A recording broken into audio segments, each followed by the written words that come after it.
तो hello everyone, आज से हम स्टार्ट करने जा रहे हैं हमारी ऑपरेटिंग सिस्टम की पहली यूनिट को। तो पहली यूनिट में आज हम क्या क्या पढ़ने वाले हैं। सबसे पहले हम पढ़ेंगे ऑपरेटिंग सिस्टम क्या होता है एंड उसके फंक्शंस क्या क्या होते हैं। तो मैंने पिछली वीडियो में एक जनरल टर्म में बात की थी कि ऑपरेटिंग सिस्टम होता क्या है। तो आज हम उसकी डेफिनेशन के बारे में बात करेंगे कि उसकी डेफिनेशन क्या होती है और उसके क्या क्या फंक्शंस होते हैं। तो वीडियो में आगे बढ़ते हैं। आपको इसके नोट्स चाहिए हो तो आपको मैं ये नोट्स सारे आप डिस्क्रिप्शन में प्रोवाइड कर दूंगा, जिससे आप इसको आराम से एक्सेस कर सकते हैं। ठीक है, तो वीडियो को स्टार्ट करते हैं। सबसे पहले बात करते हैं ऑपरेटिंग सिस्टम क्या होता है। ऑपरेटिंग सिस्टम के लिए हम सबसे पहले देखिए यहाँ पर कुछ लिख दिया मैंने, लेकिन इसकी डेफिनेशन पहले हम पढ़ेंगे ना, तभी तो हमें समझ में आएगा। तो an operating system is a program that act as an interface between system hardware and the user. अब यहाँ पर एक सिंपल सी बात की गई है कि जो हमारा ऑपरेटिंग सिस्टम है वो क्या है, एक इंटरफेस है। अब इंटरफेस है किस किस के बीच में। सबसे पहला वो सिस्टम हार्डवेयर के बीच में है और यूजर के बीच में एक इंटरफेस है। ठीक है, अब इसमें इसका मतलब क्या है कि देखिए, जैसे कि अगर कोई यूजर है वो डायरेक्ट हमारे हार्डवेयर से वो संपर्क में तो होता नहीं है, हार्डवेयर से डायरेक्ट टच तो नहीं कर सकता। तो वहां पर क्या एक ऑपरेटिंग सिस्टम आता है बीच में। तो ऑपरेटिंग सिस्टम क्या होता है, जो यूजर को जो जो काम कराने होते हैं हार्डवेयर से, वो काम कौन कराता है, हमारा ऑपरेटिंग सिस्टम काम कराता है। ठीक है, अब देखिए यहाँ पर क्या होता है, more over it's handles all the interaction between software and hardware. और ये क्या करता है, हैंडल करता है, क्या करता है, हमारा इंटरेक्शन जो भी सॉफ्टवेयर और हार्डवेयर के जो इंटरेक्शन होता है, जो उसको भी हैंडल करता है। अब इसका क्या है, मैं एक डायग्राम मैंने पीछे दिया गया है, तो आप उस डायग्राम को समझेंगे तो आपको अच्छे समझ में आएगा। तो आप बेसिकली यहाँ पे एक डेफिनेशन देखिए कि ये हैंडल क्या करता है, all interaction between software and hardware. सबसे पहला पॉइंट क्या था कि ये इंटरफेस है किसके बीच में, सिस्टम हार्डवेयर के बीच में और यूजर के बीच में। दूसरा पॉइंट क्या है कि ये हैंडल करता है, क्या करता है, हमारा interaction between software and hardware के बीच में इंटरेक्शन को हैंडल करता है। ठीक है, उसके बाद all the working of computer system depends on the OS at the base level. अब जो भी कंप्यूटर सिस्टम की वर्किंग होगी, कोई बेस, जैसे कि वर्किंग मतलब कि प्रोसेस को मैनेज करना, उसके बाद फाइल को मैनेज करना, स्टोरेज को, मेमोरी को मैनेज करना, जो भी है वो किसके अंडर में आता है, वो हमारे ऑपरेटिंग सिस्टम के अंडर में आता है। ठीक है, it's perform all the function like handling memory. अभी मैंने बताया था क्या क्या ये फंक्शंस कर सकता है। ये क्या करता है, मेमोरी को हैंडल कर सकता है, प्रोसेसर्स को मैनेज कर सकता है, इंटरेक्शन कर सकता है between between hardware and software. अभी देखिए यहाँ पर बात की थी ना कि वो किस किस को हैंडल कर सकता है, वो interaction between hardware and software को हैंडल कर सकता है। ठीक है, और इसके जो जो फंक्शन है वो हम आगे देखने वाले हैं। उससे पहले हम बात कर लेते हैं इसके एग्जाम्पल। अब पिछली वीडियो में जनरल टर्म में आपको बताया था कि विंडोज हो गया, आईओएस हो गया, मैक हो गया, लिनक्स हो गया, ये सब क्या होते हैं, हमारे ऑपरेटिंग सिस्टम होते हैं। अगर आप इसको थ्योरी में लिखना चाहते हैं तो आप सबसे पहले सिंपल सा ये लिखिए जो मैंने आपको बताया। अगर आप इसको पॉइंट वाइज लिखना चाहते हैं तो पॉइंट वाइज मैं बता देता हूँ आपको। यहाँ पर क्या लिखना है कि operating system program act as a interface between system hardware and user. एक पॉइंट ये हो गया हमारा। दूसरा ये हो गया कि interaction between software and hardware. ठीक है, और तीसरा पॉइंट ये होगा computer system depends on the OS is the base level. तो ये सब के यहाँ कुछ पॉइंट वाइज आप लिख सकते हैं अगर आप थ्योरी में लिख रहे हैं, और साथ के साथ आप एग्जांपल दे दीजिए कि मैक ओएस हो गया, विंडोज हो गया, ये हमारे क्या होते हैं, ऑपरेटिंग सिस्टम होते हैं। तो ये जो बेसिक, अब जब हम इसकी फंक्शंस के बारे में बात करेंगे ना तो आपको और अच्छे समझ में आएगा। तो हम इसको आगे देखते हैं। अब इसका एक डायग्राम देख लीजिए। अब आपको डायग्राम के थ्रू आपको ज़्यादा समझ में आएगा कि कैसे हमारा यूजर और हार्डवेयर के बीच में वो है, इंटरफेस है, कैसे हमारा सिस्टम सॉफ्टवेयर और हार्डवेयर के बीच में इंटरेक्शन हो रहा है। ठीक है, अब देखिए यहाँ पर बहुत सारे हमारे यूजर हैं, एक दो तीन यूजर हो सकते हैं। ठीक है, और एन तक जितने यूजर लेना है उतने यूजर हो सकते हैं। ठीक है, उसका क्या था, सिस्टम एप्लीकेशन सॉफ्टवेयर। आप अपने फोन में कोई भी सॉफ्टवेयर को एप्लीकेशन को इस्तेमाल कर रहे होते हैं, उसमें आप जैसे यूजर हो, आप कोई भी सॉफ्टवेयर को अगर यूज कर रहे हो तो उसमें क्या है, बीच में उसका ऑपरेटिंग सिस्टम है जो उसके हार्डवेयर के थ्रू उसमें मेमोरी को मैनेज कर सकता है, प्रोसेस उसमें जो जो आप प्रोसेस हो रहा है उसको मैनेज कर सकता है। किसके थ्रू, हमारे ऑपरेटिंग सिस्टम के थ्रू। ठीक है, तो किसके थ्रू, और वो हार्डवेयर से कनेक्ट होता है, क्योंकि हार्डवेयर में मेमोरी को स्टोर कर सकते हैं आप। तो हार्डवेयर में क्या, एक मदरबोर्ड होता है, उसमें क्या होता है, रजिस्टर्स लगे होते हैं, प्रोसेसर्स लगे होते हैं, और बहुत सारी चीज़ें, जैसे मेमोरी के लिए अलग स्पेस होता है, और बसेस वगैरह होती हैं। तो ये सब कहाँ होती है, हार्डवेयर में होती है। उसको एक्सेस करने के लिए किसका काम कर, वो कौन मैनेज करता है, हमारा ऑपरेटिंग सिस्टम मैनेज करता है उस चीज़ को। ठीक है, तो बेसिकली सिस्टम और हार्डवेयर के बीच में एक इंटरेक्शन भी होगा, किसके थ्रू, ऑपरेटिंग सिस्टम के थ्रू। और यूजर और हार्डवेयर के बीच में क्या होगा, एक इंटरफेस भी हो गया। तो ये डायग्राम अगर आप एग्जाम में बना देते हैं तो आपको मैं लिख के दे रहा हूँ, आपको आपके नंबर कहीं नहीं कटने वाले हैं।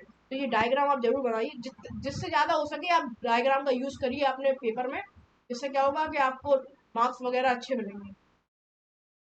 हम फंक्शंस के बारे में बात कर लेते हैं। मैंने बात की थी कि फंक्शंस क्या क्या होंगे उसमें। सबसे पहले होगा मेमोरी मैनेजमेंट। अब मेमोरी मैनेजमेंट क्या होगा, इसको हम इसमें देखते हैं क्या लिखा है। It is a management of memory और प्राइमरी मेमोरी। ठीक है, ये क्या होता है, एक मेमोरी मैनेजमेंट होता है किसके बीच में, मेन मेमोरी और प्राइमरी मेमोरी के बीच में एक मैनेजमेंट होता है। यहाँ पर whenever program is executed it has to be present in the main memory.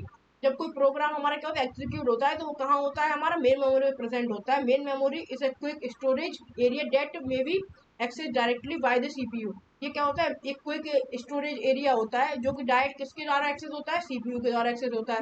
When the program is complete the memory region is released and can be used by the program other program. मतलब कि इसमें क्या होगा कि अगर कोई programme हमारा complete हो जाता है, ठीक है, तो वो क्या होगा, मेमोरी के रीजन को क्या करता है, रिलीज कर देगा। जो जो मेमोरी उस प्रोसेस ने ली है अपना प्रोग्राम को एग्जीक्यूट करने के लिए, वो उस मेमोरी को रिलीज कर देगा।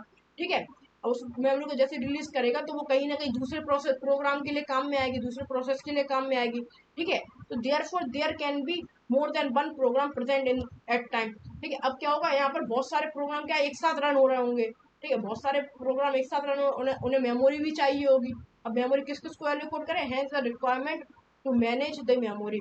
अब यहाँ पर क्या एक रिक्वायरमेंट होगी किसकी, मेमोरी को मैनेज करने की, क्योंकि बहुत सारे हमारे प्रोग्राम्स होंगे जो सेम मेमोरी को मांगेंगे। तो मेरे को मेमोरी चाहिए, मेरे को भी मेमोरी चाहिए, तभी मैं उसको रन करूंगा, प्रोग्राम को एग्जीक्यूट करूंगा। तो बेसिकली इसको मैनेज करने के लिए क्या काम आता है, हमारा ऑपरेटिंग सिस्टम काम करता है इसको मैनेज करने के लिए।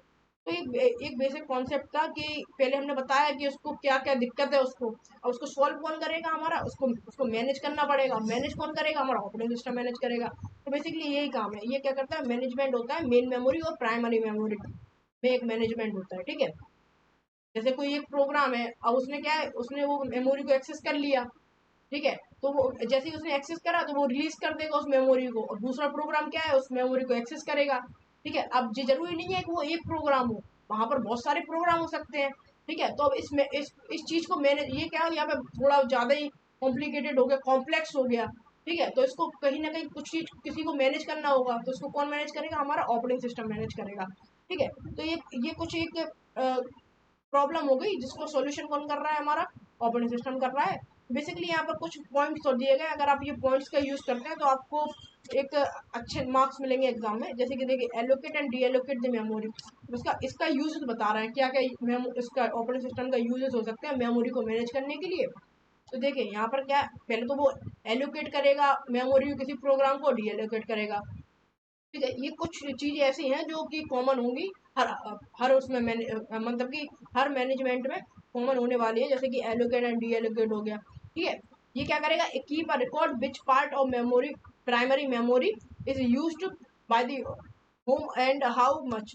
ठीक है, होम एंड हाउ मच, मतलब कि ये एक रिकॉर्ड रखेगा उसका मेमोरी का, कि कितनी और कैसी मेमोरी यूज हो रही है, कितनी कहाँ पर प्राइमरी मेमोरी में कौन कौन सी मेमोरी का यूज होने वाली है, तो उसका रिकॉर्ड रखेगा कौन, हमारा ऑपरेटिंग सिस्टम। ठीक है, डिस्ट्रीब्यूट दी मेमोरी वाइल मल्टी प्रोसेसिंग। ठीक है, अब डिस्ट्रीब्यूट क्या करेगा, ये क्या करेगा, बहुत सारे प्रोग्राम अगर मल्टी प्रोसेसिंग चल रही है कहीं पर, बहुत सारे प्रोसेस एक साथ काम कर रहे हैं, तो उसको डिस्ट्रीब्यूट करने का काम मेमोरी को डिस्ट्रीब्यूट कौन करेगा, कॉम्प्लेक्स हो जाएगा, तो उसको काम भी कौन करेगा, हमारा ऑपरेटिंग सिस्टम करेगा।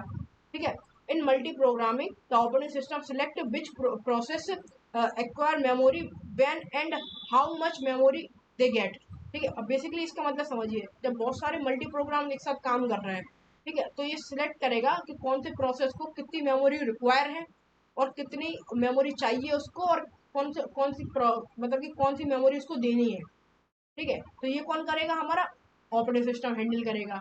तो ये क्या होगा, हमारा एक मेमोरी मैनेजमेंट हो गया। अब आप सोच रहे होंगे मैंने इतना बड़ा लिख दिया, अब अपने मन से भी इसको लिख सकते हैं बहुत आसान तरीके से, कि मेमोरी को किस प्रकार वो मैनेज कर रहा है। ठीक है, किस एलोकेट डी एलोकेट कर रहा है, उसका रिकॉर्ड रख रहा है, डिस्ट्रीब्यूट कर रहा है मेमोरी मल्टी प्रोसेसिंग में।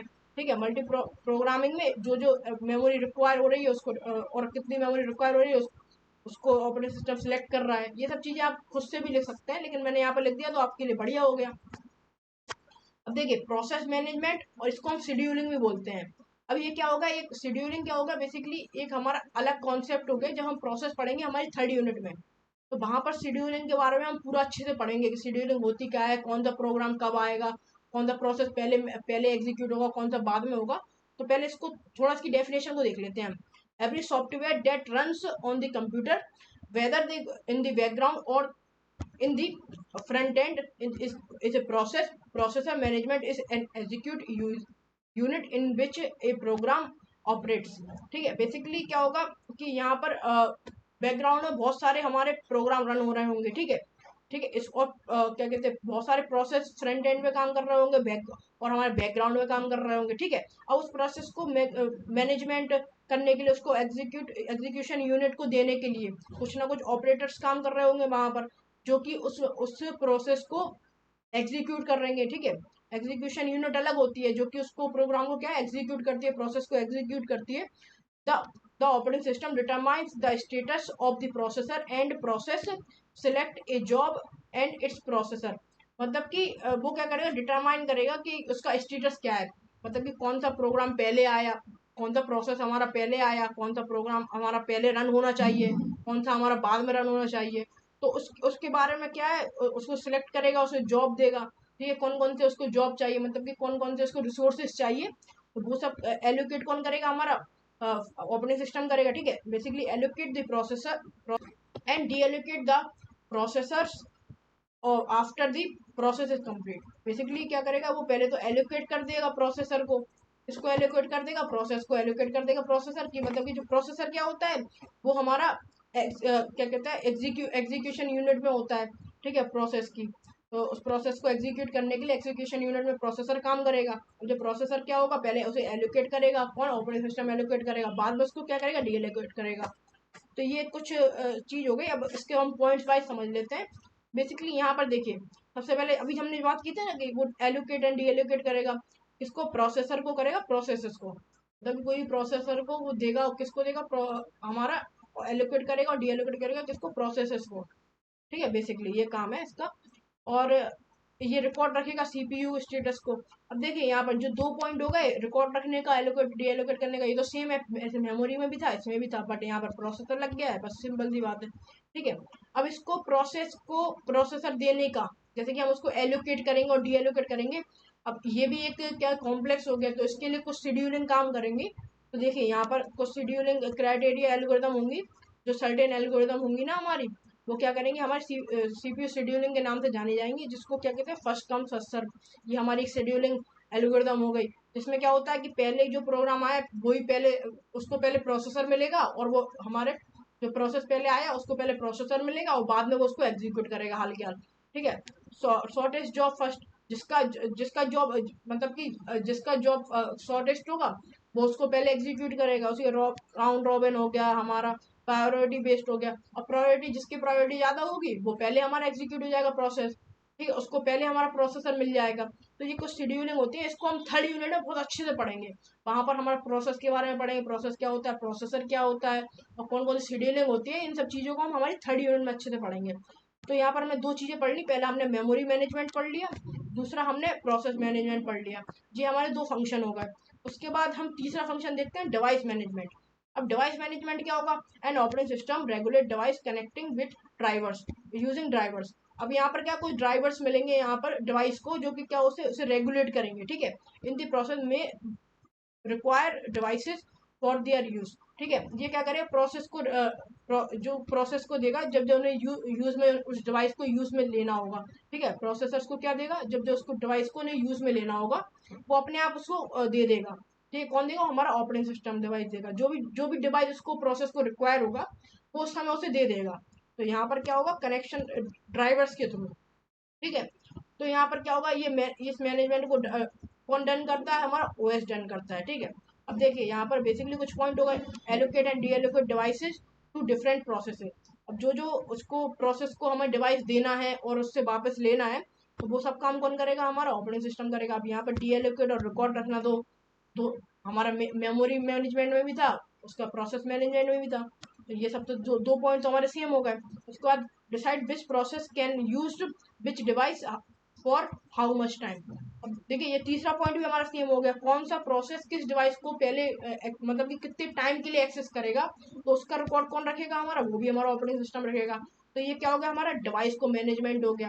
अब डिवाइस मैनेजमेंट बहुत सिंपल है, सिंपल सा ये कनेक्शन रखेगा किसमें, ड्राइवर्स में रहेगा। जब जब प्रोसेस को उसकी जरूरत होगी डिवाइस की, वो उसको एक्सेस कर लेगा और अपने प्रोसेस को एग्जीक्यूट कर लेगा। उसके बाद फाइल मैनेजमेंट, अब फाइल को भी मैनेज करना होगा कहीं ना कहीं हमें, ठीक है। तो operating system manage resources allocation and D allocation, ठीक है। अब क्या करता है वो, अब ये सिंपल सी बात है, देखिए यहाँ पर ऑपरेटिंग सिस्टम क्या करता है, मैनेज करता है रिसोर्स को, कब हमें एलोकेट करना है, कब डी एलोकेट करना है, मतलब कब किसी प्रोसेस को हमें रिसोर्स देने हैं, कब उससे वापस लेने हैं, ठीक है। It specifies which process receive the file and for how long, मतलब कि कौन से प्रोसेस ने हमारे फाइल को रिसीव किया, मतलब कौन सा रिसोर्स हमारा लिया है और कितने समय के लिए लिया है, वो उसको प्रोसेस करेगा, ठीक है, स्पेसिफाइज करेगा, मतलब कब कब दिया है उसको। It's also keeps track of information, वो क्या करेगा, जो जो हमने इंफॉर्मेशन दी है उसको उसको ट्रैक करेगा, साथ में उसकी location, user status and so on, मतलब कि वो क्या करेगा, वो ट्रैक करेगा इंफॉर्मेशन को कि कहाँ कहाँ पर हमने क्या क्या हम प्रोसेस यूज कर रहे हैं, कौन कौन सी फाइल हम यूज कर रहे हैं, उसकी लोकेशन को रिकॉर्ड करेगा, ठीक है, उस यूजेस को कितना हमने उसको यूज करा फाइल को, ठीक है। उसका स्टेटस वो कहाँ पर है इस समय, वो एग्जीक्यूशन स्टेट पर है कि हमारा अभी अभी स्टार्टिंग स्टेट ही पे है, ठीक है। इन सब चीजों को कौन देखेगा, हमारा ऑपरेटिंग सिस्टम देखेगा। This grouping of the resources are referenced to as a file system, ठीक है। यहाँ पर क्या होगा, वो एक ग्रुपिंग कर देगा, कौन ग्रुपिंग, ऑपरेटिंग सिस्टम की ग्रुपिंग कर देगा रिसोर्सेज की, किसमें, फाइल के अंदर। यहाँ पर बेसिकली हम जब से यही बात कर रहे हैं कि फाइल मैनेजमेंट क्या होता है, तो वो क्या करेगा, हमारा वो रिसोर्स का एक ग्रुप बनाएगा और उसको एक फाइल में डाल देगा, तो बना देगा इसका रिसोर्सेज का, उसको एक फाइल सिस्टम में डाल देगा, ठीक है। अब जब जब उस फाइल को एलोकेट करना हो, किसी प्रोसेस को जब जब डी एलोकेट करना हो, तो वो काम कौन करेगा, ऑपरेटिंग सिस्टम करेगा। बेसिक कॉन्सेप्ट इसका फाइल मैनेजमेंट का क्या है कि आपको बहुत सारे रिसोर्सेज दिए होंगे, ठीक है, और उस रिसोर्सेज को हम एक फाइल के अंदर डाल दिया हमने, ठीक है। अब जब उस प्रोसेस को उस फाइल की उस रिसोर्स की जरूरत पड़ेगी, तो ऑपरेटिंग सिस्टम क्या करेगा, उसको एलोकेट कर देगा, जब उसको जरूरत खत्म हो जाएगी, उसको एग्जीक्यूट हो जाएगा प्रोसेस, तो उसको डी एलोकेट कर लेगा। तो ये क्या हो गया, हमारा एक फाइल मैनेजमेंट हो गया, ठीक है। अब keep record of the status and location of the file, अब बेसिकली ये एक स्टेटस या रिकॉर्ड रखेगा किसका, हमारे स्टेटस का, कि हमारा जो फाइल है वो उस समय कौन सा रिसोर्स यूज कर रहा है, हमारा प्रोसेस कौन सी फाइल यूज कर रहा है और कहाँ पर है। तो ये सब क्या करेगा, हमारा ऑपरेटिंग सिस्टम करेगा। एलोकेट डी एलोकेट, ये सब तो चीजें हमारी सेम हो गई ना, ठीक है। उसके बाद एलोकेशन एंड डी एलोकेशन, ये सब चीज हमने पहले भी पढ़ चुके हैं, ये दो लाइन है, ठीक है। उसके बाद decide who gets the resources, ठीक है, और ये डिसाइड करेगा कि कौन कौन पहले रिसोर्सेज लेगा, क्या नहीं लेगा। ये सब चीजें हमारी सेम हो गई, ये कुछ पॉइंट ऐसे हैं जो हमारे सारे मैनेजमेंट में सेम होने वाले हैं, तो आपको आपको ज़्यादा आसानी होगी कि मैंने जिस हिसाब से इस पीडीएफ को बनाया है, तो आपको बहुत हद तक आसानी होगी इसको याद करने में और समझने में। अगर आपने एक बार समझ लिया तो आपको कभी दिक्कत होने वाली नहीं है, आप आराम से इसको लिख सकते हैं, ठीक है। बहुत हद तक सारे मैनेजमेंट सेम ही होते हैं। अब हम बात करते हैं स्टोरेज मैनेजमेंट की, ठीक है। और ये क्या होता है, storage management is a procedure that allow users to maximize the utilization of the storage devices, ठीक है। अब स्टोरेज डिवाइसेस को यूटिलाइज का मतलब क्या होता है, उसको कैसे सिक्योर कर सकते हैं, कैसे उसके हमारे उसको मिररिंग कर सकते हैं, कंप्रेस कर सकते हैं मेमोरी को, ठीक है। बेसिकली स्टोरेज हमारा क्या है, एक लिमिटेड स्टोरेज होता है हमारे पीसी के अंदर, मोबाइल के अंदर, कोई भी स्मार्टफोन के अंदर क्या एक लिमिटेड स्टोरेज होता है, उसको कैसे यूटिलाइज करें, कहाँ पर वो हम उसको सिक्योर कर सकते हैं हमारे स्टोरेज को, कैसे हम उसको कम कर सकते हैं, उसके ट्रैफिक को कम कर सकते हैं, ठीक है। उसको कंप्रेस कर सकते हैं, स्टोरेज को कम से कम कर सकते हैं, जो भी हमारे डुप्लीकेट चीज़ें उनको कैसे डिलीट कर सकते हैं, वगैरह वगैरह। ये सब चीज़ें क्या है, ऑपरेटिंग सिस्टम हैंडल करता है, ठीक है। तो वही यहाँ पर लिखा गया है कि नेटवर्क को विजुअलाइजेशन, उसके बाद रिप्लिकेशन, उसका mirroring, security, compression, duplication, traffic analysis और प्रोसेस ऑटोमेशन, स्टोरेज प्रोविजन, ठीक है। जो सब चीज़ें हैं वो क्या कहते हैं, जैसे मेमोरी मैनेजमेंट हो गया, are the same feature that में भी इंक्लूड, ठीक है। ये सब चीज़ें जो क्या होती है स्टोरेज को मैनेज करने के लिए यूज़ होती हैं, वो हमारा ऑपरेटिंग सिस्टम करता है यहाँ पर। तो यहाँ पर मैंने एक डेफिनेशन लिख दी है, आप आराम से इसको समझ सकते हैं, आप अपने हिसाब से इसको बनाकर भी ले सकते हैं कि क्या क्या हमारा स्टोरेज किस टाइप से हमारे स्टोरेज को मैनेज करता है। सिंपल सा हम देख लेते हैं कि यहाँ पर यूजर को स्टोरेज मैनेजमेंट कैसे करता है, हमारा ऑपरेटिंग सिस्टम कैसे स्टोरेज को मैनेज करता है। ठीक है। Improving the performance of the data storage resources, मतलब कि वो क्या करता है, परफॉर्मेंस को इंक्रीज करता है किसके, डेटा स्टोरेज रिसोर्सेज की। ठीक है। It's optimise the user of various storage devices. ठीक है, ये ऑप्टिमाइज करता है जो भी हमारे स्टोरेज डिवाइसेस होते हैं उसको ऑप्टिमाइज करता है, मतलब कि कम से कम वो हमारे स्टोरेज ले। ठीक है। Assist businesses in the storage more data और existing hardware speed up and data retrieval processes. ठीक है। बेसिकली क्या करता है, ये हमारे हार्डवेयर को किस प्रकार से हमारे रिसोर्स चाहिए, मतलब कि हमारा स्टोरेज चाहिए, कैसे हम इसको स्पीड अप कर सकते हैं हमारे कंप्यूटर को या मोबाइल को, और किस प्रकार से हम उसको डिलीट कर सकते हैं, जो जो चीज़ हमारे काम की नहीं है, स्टोरेज को खाली कर सकते हैं।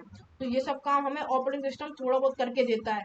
जैसे कि आपने कभी आप अपने मोबाइल के मैनेजर में गए होंगे या कहीं सेटिंग वगैरह में गए होंगे, तो वहाँ पर आपको बहुत चीज़ें दी जाती है, जैसे डुप्लीकेट, ये आपको डुप्लीकेट चीज़ें आप उनको डिलीट कर सकते हैं। ठीक है। तो ये सब चीज़ें क्या हो गया, ये हमारे स्टोरेज मैनेजमेंट में काम में आती है। ठीक है। तो ये हमारा हो गया स्टोरेज मैनेजमेंट। बेसिकली ये सारे क्या हो गए, हमारे फंक्शंस हो गए, किसके किसके फंक्शन हो गए, हमारे ऑपरेटिंग सिस्टम के। जैसे मैंने यहाँ पर लिखा गया है कि मेमोरी मैनेजमेंट क्या होता है, तो ये सब चीज़ें अगर आप पढ़ लेंगे एक बार कि होती क्या है, और आप मेरे नोट्स से अगर इन्हें पढ़ेंगे तो बहुत आसान मैंने यहाँ पर लिखा है, जिससे आपको अच्छे से समझ में आएगा कि हम कर क्या रहे हैं, किस प्रकार से हम पॉइंट्स वगैरह बनाकर लिख सकते हैं। जैसे मैंने बहुत से सिमिलर पॉइंट्स लिए हैं, हर हर उसके लिए, फंक्शंस के लिए सिमिलर पॉइंट्स लिए हैं, तो आप उन पॉइंट्स को भी देख सकते हैं। यहाँ पर हमने कुछ टोटल 5 प्रोसेस को, मैनेजमेंट को देखा है, फंक्शंस को देखा है, तो आप इन पांचों फंक्शंस को अच्छे से याद कर लीजिए, इसको अच्छे से समझ लीजिए। बेसिकली अगर आप इसको समझ लेते हैं तो आपको दिक्कत होने वाली तो है नहीं। ठीक है। सबसे पहले हमने बात की किसके बारे में, ऑपरेटिंग सिस्टम क्या होता है, ऑपरेटिंग सिस्टम के बारे में हमने इसके डायग्राम को देखा, उसके कुछ फंक्शंस देखे। अगर आपको ये वीडियो थोड़ी सी पसंद आई हो तो वीडियो को लाइक करें, कमेंट करें, शेयर करें। मैं मिलता हूँ आपसे नेक्स्ट वीडियो में, तब तक के लिए गुड बाय, टेक केयर।